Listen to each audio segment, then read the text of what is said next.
Welcome to my nightmare.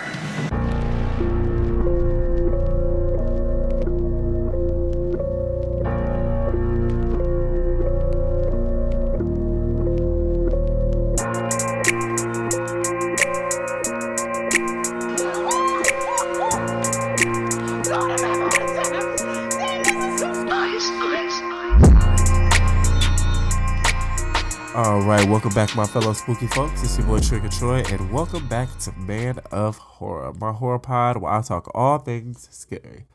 Today's going to be an episode all about remakes. Remakes are a genre all their own, right? Especially when it comes to horror. Like, I feel like no other genre gets remade, quote unquote, like horror. The thing about a horror remake, though, is that it can be hit or miss. Today, I'm obviously going to share some of my hits. We're going to get into my top 5 horror movie remakes. Then we're going to dive into a remake version of Pick Your Horror, which I haven't played in a while, so I'm excited for that.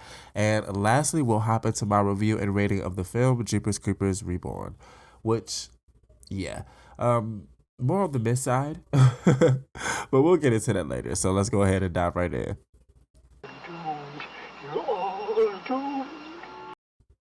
All right, in fifth place, Black Christmas. I've discussed this one on the pod several times, both original and remake. But I have to be honest, my personal favorite is the remake. I feel like horror nerds would like fucking crucify me for that one, but whatever. Like I'm a huge fan of like I think the point of a lot of horror remakes is to update the visuals, and I'm always a fucking fan for updated visuals. As long as the story is just as good, and I think the story with this one was just as good. Um, it's more fast paced. It's a bigger cast, so that definitely leads to more kills, and it basically just upped everything from the original for me. Like it. The first one isn't completely a slouch, but the 2006 remake is miles better for me. So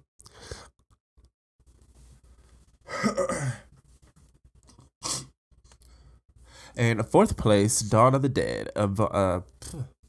In fourth place, Dawn of the Dead, a zombie classic from the 80s that was remade in 2004. Dawn of the Dead is a part of the Dead franchise, if that makes sense, our Dead franchise, the zombie franchise. Ultimately, it's from George Romero. So, but I'm not always a fan of increasing the pace, right? Like while with remakes they like to update the visuals, a lot of times their shtick is to increase the pace, and that's not always needed. But in this movie's case, that shit totally worked. Like every scene is more intense, or like a more intense version of the original.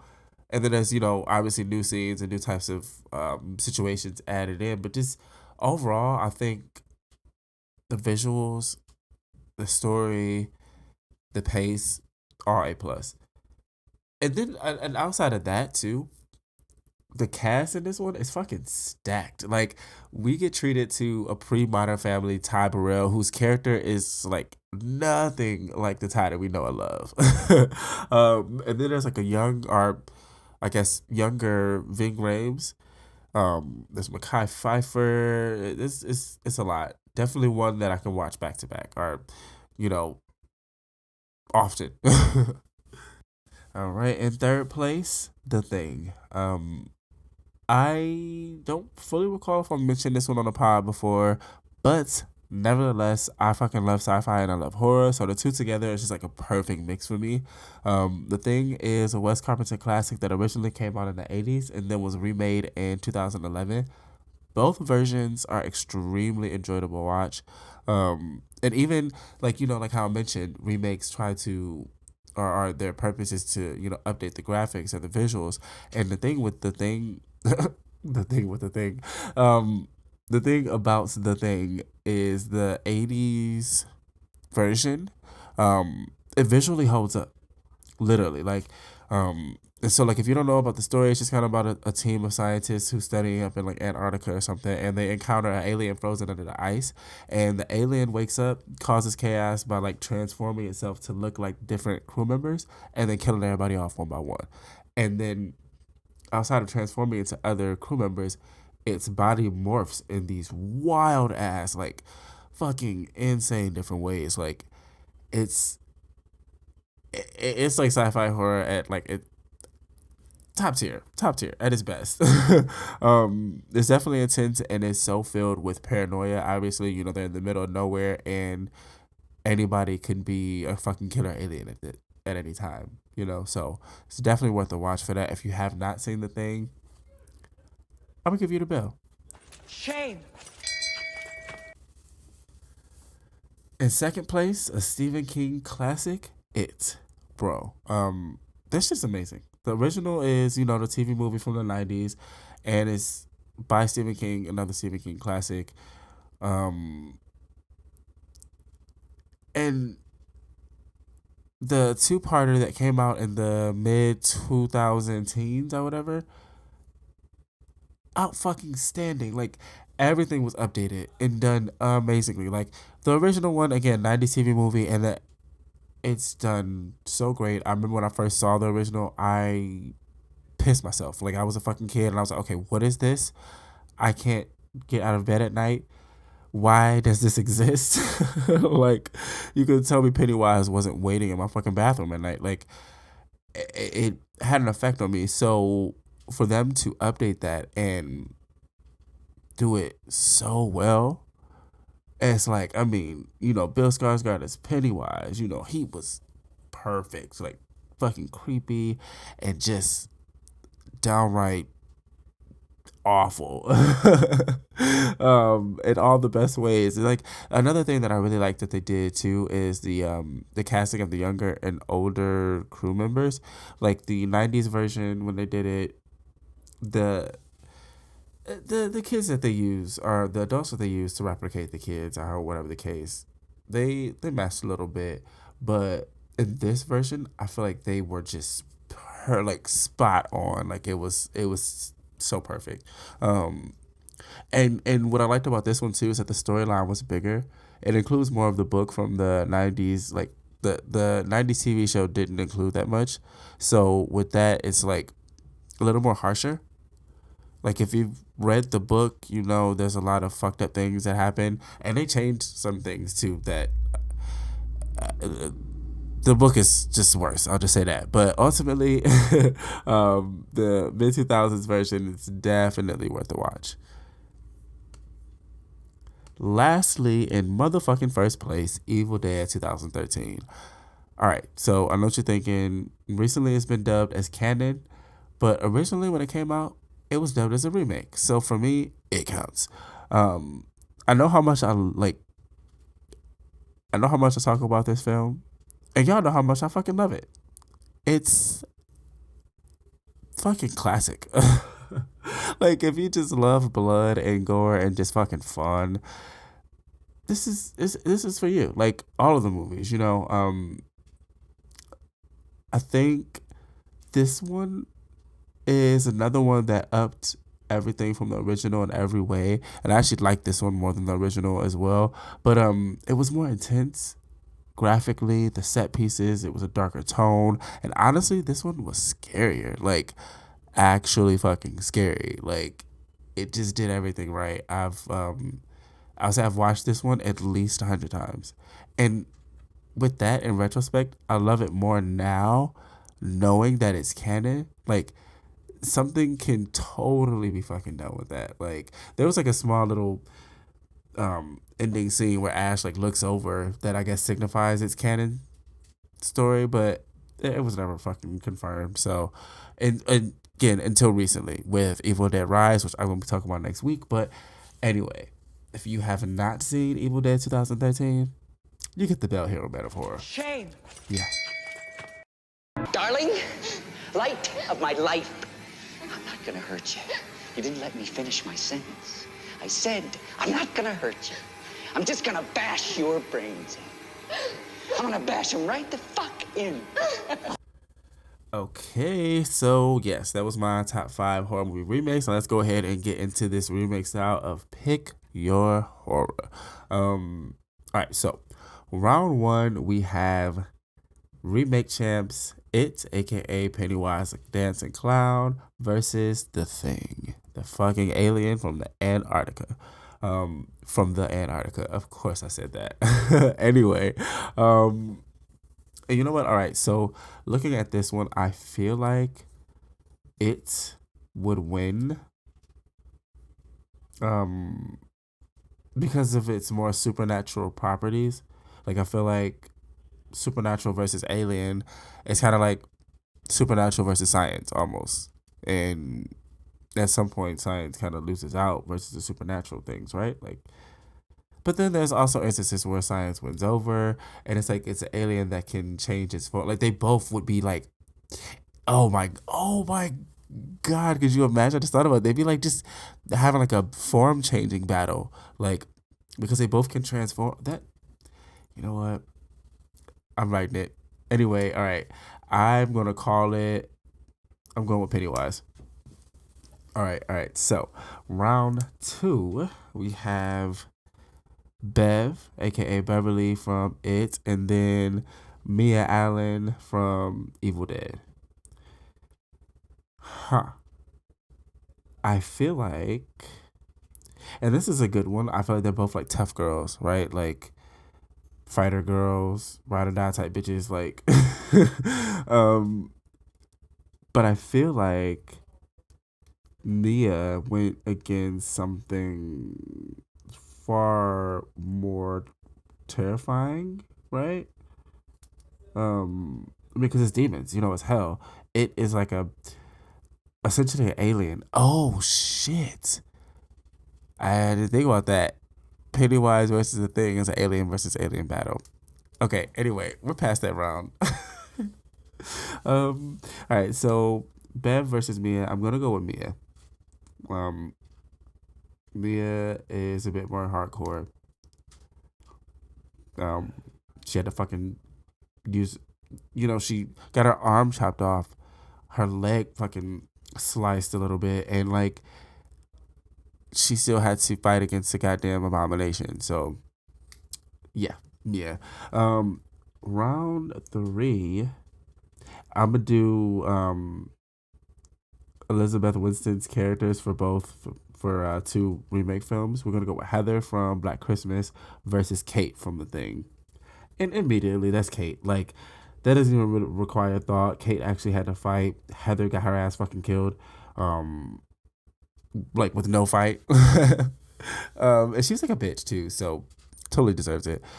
Round 4, we are gonna go with Anna from Dawn of the Dead versus Kelly.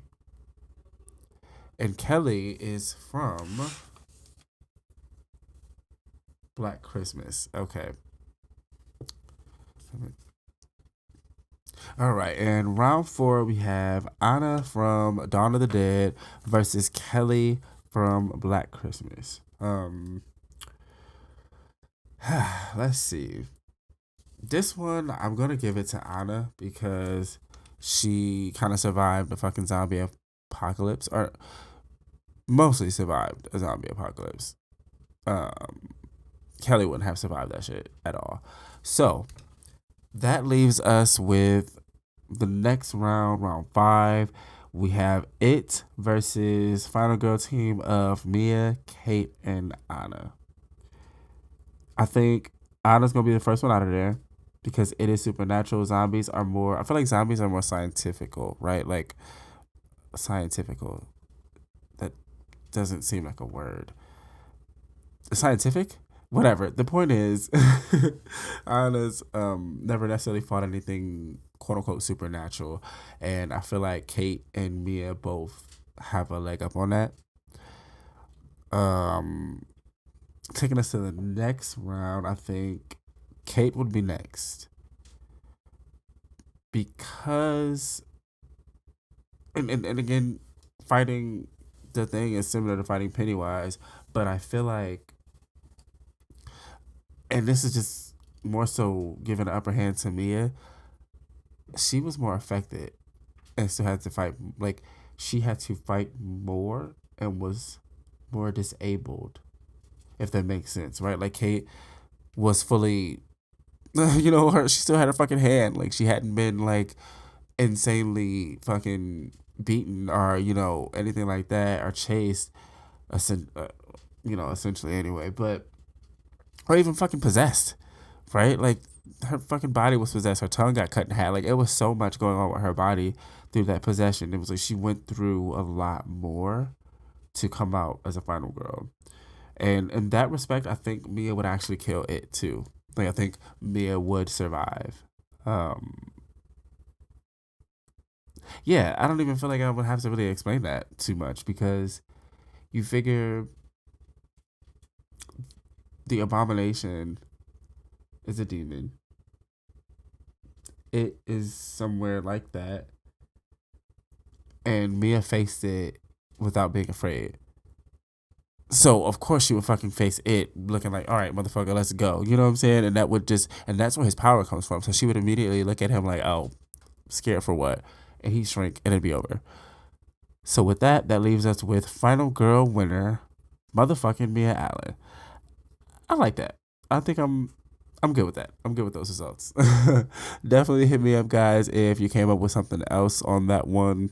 But I think Mia being the winner is definitely solid. I'll show you how to flow down. They all flow down here. Yo, so that was remake version of Pick Your Horror. Totally fucking good time. I really want to see it versus The Thing. Like, I'm legit gonna fucking write that, because that sounds like a fucking moneymaker, right? The amount of shape shifting that will be happening. Oh, Jesus. Okay. Anyway, now let's go ahead and get into my review and rating of Jeepers Creepers Reborn. First off, I didn't want to watch this movie for so long. Like, I finally just did it. I was like, you know what? I got to do it for the show. I got to do it for the people. And I do it for my brand, I love horror. Talk about it. I have to watch it. And it's a classic franchise. So I was very apprehensive rather. And I decided to watch. So before I get into the bad, right, I'll say there was a few things that I kind of liked. First, I liked the setting of Louisiana. I've mentioned it before. I'm not sure if I mentioned it here, but either way, I really love New Orleans. Just the feel of it, and in relation to like horror and scary stuff, it fits so perfect. So for that, I really liked the setting. I liked the idea of the creeper being meta in this universe, right? Like, at this point, like the opening scene is kind of cool, because they do this thing where it's basically like a reenacted moment with the creeper that ends up being on like one of those crime shows. So it's actually like on TV. And, that's been done before, but the thing with it being done with the creeper is that it makes him known. Like, when we left off, he was going back to sleep. So it's like all these years later, he's back, and, now people know all about him, and motherfuckers are like buying t-shirts and having podcasts about him and shit. Like, it's like a whole thing. So I kind of like that. It writing wise makes sense as a natural progression. I think fucking Trish should have been in it, or any of the characters from the last series. Like, I get the main guy, I think Victor Da Silva, whatever his name is, he couldn't do it because of whatever is going on there legally. But like, story wise, Trish should have been there, or that grandmother from the third one. Like, well, she's probably like dead now, I guess, would have technically been the thought, right? I mean, 20 years later, she's like, well, she could be, that was fucked up. She could be alive, whatever. Point is, for the story, I think they should have done that. But outside of that, the story isn't necessarily terrible, right? Because like I said, I like the idea of the creeper being a town legend. It made sense. And I like the idea of it being those 23 years later and him coming back to life. But that's pretty much it. let's go ahead and hop into what I did like. I hated the fucking new design. Hated it, hated it, hated it. And I hate when they do that too, when they remake characters or recast them and things like that. The design is always off, and it was hideous in this one. Not in a good way, because the Creeper's fucking hideous anyway, but in retrospect, from what I said about the story earlier too, there's points I didn't like about the story. I did like the cult. It's like a cult that fucking like worships. I mean, okay, because there's comic books, and the cult in some sense makes sense. It's just the execution of how they did it, because like the origin story of the Creeper is related to like a cult in a way. Like, I think it was like Aztec cult or something like that. I don't fully remember, but I remember reading the comics, and there was a mention of like a pyramid and like gold, and it was like a God, or like a Mayan pyramid or something. I don't know. I'm getting sidetracked, but the point is, the cult in this one wasn't executed to the way that I felt it could have been. I felt like a lot of the story points were kind of cheesy. The main character girl being like pregnant, and I guess the baby had a connection with the Creeper, which didn't really make fucking sense, and they never really explored it, which I guess I can't be mad at that either, because there's like random psychic moments in the other Jeepers Creepers movies that are never followed up on or mentioned, but this one felt the emptiest. Like, it felt like that's the best way to say it, like the emptiest way to introduce a supernatural element and then just like not do anything with it. Outside of that though, I mean, I guess it's worth a watch if you want to keep up with the quote unquote Jeepers Creepers story. I'm not even really sure. I need to look it up because I'm not fully sure if it's canon to the rest of the films, or well, it could be. I would assume it is. It's been 23 years, but either way, it's. I normally like to say worth a watch, but I don't want to say that. It's like, cause it's not. It's still not worth a watch. I'm sparing you from this watch. I gave it 0 stars, and I feel like that's really harsh, but it's fucking real. It doesn't get one for watchability, nor creativity, nor killer fear factor or gore, or the new category of cinematography and design. It just didn't hit no marks. So yeah, watch it at your own risk, I guess. But all the other ones are definitely worth way more of your time. Now clear your minds. It knows what scares you. It has from the very beginning. Don't give it any help. It knows too much already. All right, y'all. So thanks for listening. As always, don't forget to follow the official Instagram page for the pod, Man of Horror _podcast. And until next time, stay spooky, folks. Peace.